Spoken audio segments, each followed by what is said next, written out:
ಒಬ್ಬರ ಮೇಲೆ ಆರೋಪ ಮಾಡಿ ಅವರದೇ ಸರ್ಕಾರ ಇದೆ, ಈಗ ಅವ್ರನ್ನ ಅರೆಸ್ಟ್ ಮಾಡ್ತಾರೆ ಅಂತ ಎಲ್ಲೋ ಒಂದು ಕಡೆ ರಾಜಕೀಯ ಒತ್ತಡ ಅಲ್ಲ. ಒಂದು ಮುಚ್ಚಾಕುವ ಪ್ರಯತ್ನ ಡಿ.ಕೆ. ಶಿವಕುಮಾರ್ ಅವರು ಏನ್ ರೇವಣ್ಣ ಅವರನ್ನ ಸಿಗಿಸಿ ಹಾಕ್ಲಿಕ್ಕೆ ಷಡ್ಯಂತ್ರವನ್ನ ರೂಪಿಸಿ ಆಗಲಾದ ಕಿಡ್ನಾಪ್ ಆಗಿದೆ ಇಲ್ಲ ಅನ್ನೋದೇನು ಕ್ವಶನ್ ಮಾರ್ಕ್ ಮೂಡಿದೆ.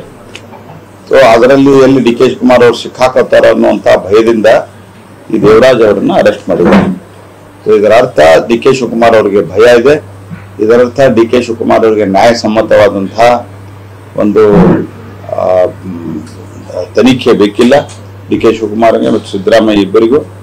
ಹಾಗಾಗಿ ಇದು ಎಲ್ಲೋ ಒಂದ್ ಕಡೆ ಯಾರನ್ನೋ ರಕ್ಷಣೆ ಮಾಡೋದು ಮತ್ತು ಯಾವುದೇ ಒಂದು ಕುಟುಂಬವನ್ನ ಮತ್ತು ಒಂದು ಪಕ್ಷವನ್ನ ಮುಗಿಸುವಂತ ಒಂದು ಹುನ್ನಾರ ಇದರಲ್ಲಿ ನಡೆದಿದೆ.